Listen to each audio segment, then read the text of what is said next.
So this is the brand new Formovie Theatre Premium. It's the new upgrade to the Formovie Theatre, and it can produce quite exceptional images. But is it going to be the best projector of the year? Well, according to the stats, it shouldn't be. But will it be? Well, in this video, we're going to take a deep dive. Let's find out all about it.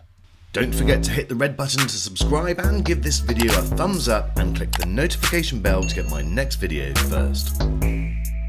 Now, it was all the way back in August 2022 that we looked at the Formovie Theatre.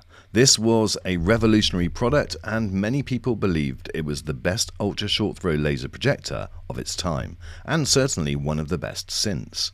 But it was restricted in terms of its brightness at just 1800 lumens. So what about the new one?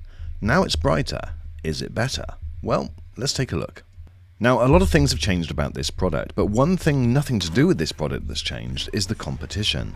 There have been so many great new ultra short throw laser projectors that have been released, so there is a little bit of pressure on this device. Now, one thing immediately which disappoints me is the remote control. This is a really premium product, and I would have liked to have seen a premium remote control. But the good news is that the design and form factor of the Theatre Premium is as good as you would expect. They haven't made that many changes, and they haven't needed to. But one thing that I did pick up back in 2022, which, well, actually, let me just play you what I said. The one thing, again, I'm not a big fan of is the Formovie logo on the front. I think that should be as subtle as the very stylish Bowers and Wilkins sign. So the good news is they have listened, they have changed it. It looks far more subtle. It does light up when you turn it on, but then it goes back to being off, and I don't think it's that noticeable at all. On the back of the projector are all of your connections. There's two HDMI 2.1 ports, an HDMI port which doubles up as the eARC port, two USBs, a line out, an optical audio port, and also a LAN port, again, which is a nice feature. Each side of the projector has a dial to adjust the feet, and also there's a button to control the on or off microphone. When we first turned the projector on, we tried it in a light room condition. The lights are on in the room and the blind is wide open. Obviously this is just 2200 lumens, so therefore it is more restricted. But even in these conditions, it's completely watchable. Definitely if you've got a light controlled room, it's definitely going to be better. Now, we ran this through all different types of measurements in all of the different modes, and we found that this projector is actually pretty honest in its delivery of the specs that it says. We actually measured the brightness at slightly higher than the 2200 lumens at 2265, and the contrast was almost bang on the 3000:1. Sharpness, again, was brilliant, with all four corners delivering a sharp image. In fact, it's the clarity of this projector which the team at Formovie says that has been greatly improved this year, and I can see that from my tests. In general, screen uniformity is pretty good. I did notice a very slight tinge of darkness in the bottom right corner, but it's certainly not noticeable when you're watching any content. And with the way that this separates whites and blacks, it handled the whites brilliantly, but it did lose some definition on the darkest of blacks. The noise level of the fans on this projector are pretty good and well within the realms of other projectors out there. When the room was silent, I was getting a room reading of around 25 to 26 decibels, and then when I turned the projector on, it peaked up to around the 45 to 50 and then settled back down to the mid to low 30s. The light source is an ALPD or Advanced Laser Phosphor display with RGB lasers. Now that will give you a longer lifespan, 30,000 hours, and better color accuracy, 107% of the BT 2020 color gamut. It will also reduce the speckles. Now I'm projecting onto a 100-inch screen and I'm only around 10 centimeters away from the wall. The throw ratio on this projector is 0.21 to 1, which means that you can get a 150-inch image from just 28 centimeters below and 42 centimeters away from the wall, which is really quite impressive. Now, I think the thing that really impressed people about the first Formovie Theatre was not the specs, not the numbers, but just the picture quality. It just had this premium feel to it, and I can see why they've called this one the Premium. They've carried on that vein. This absolutely looks brilliant. It's just got a classiness no matter what you're putting through it. This is just standard SD content and it looks great. And when you put something even better through it, like 4K content, well, it definitely comes into its own. And for me, it's a combination of three things. It's the contrast, the brightness, and the colours. How it handles that type of imagery really does give you the overall feel of the projector. And so it doesn't really matter whether you've got a spec sheet where another projector might have higher numbers. Really, it's about looking at it, seeing what it delivers, and then looking at which one you feel does the better job.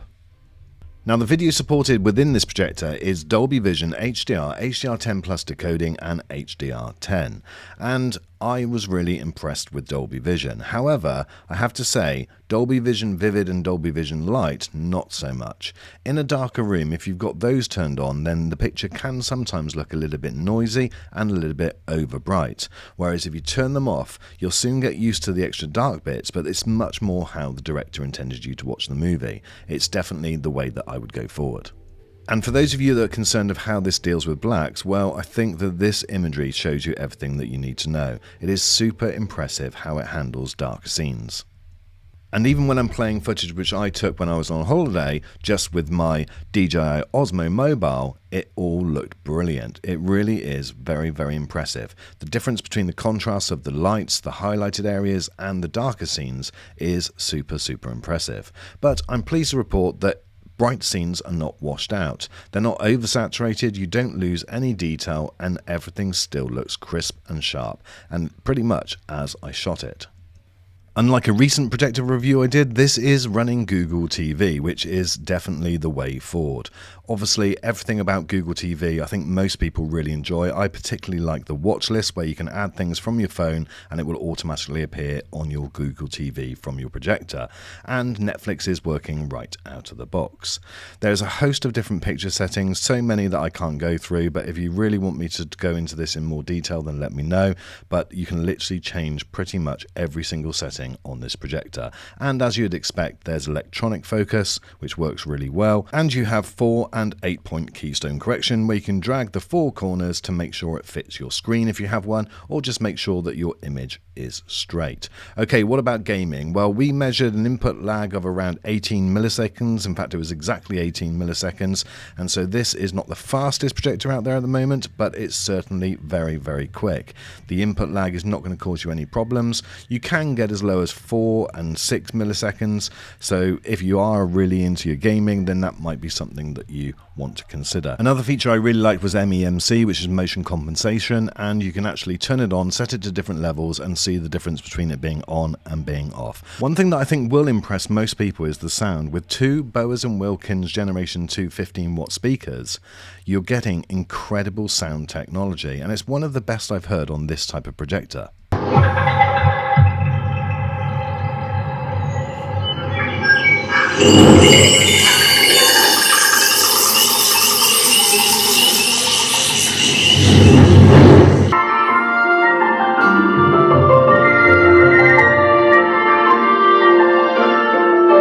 So I'm not going to change what I always say about sound, and I definitely still recommend that you get either a soundbar and sub or a 5.1 sound system to get the best out of your projector.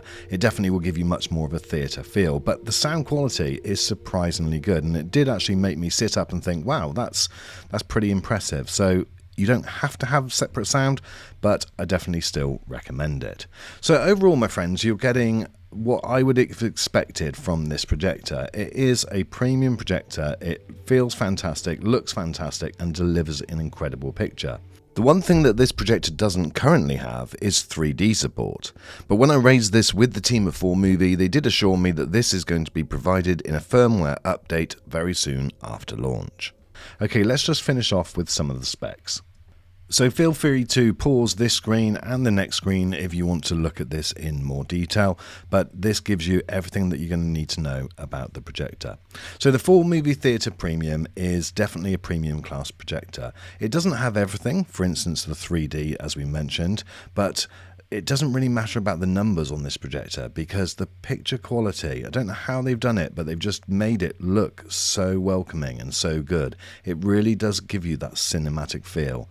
Now, I know that there is an offer on at the moment, so that when this is released, there will be a discount on the price. So check out the link in the description and that will give you far more information. Thanks for watching this video, my friends. Any questions, leave them in the comments, and I look forward to seeing you on the next.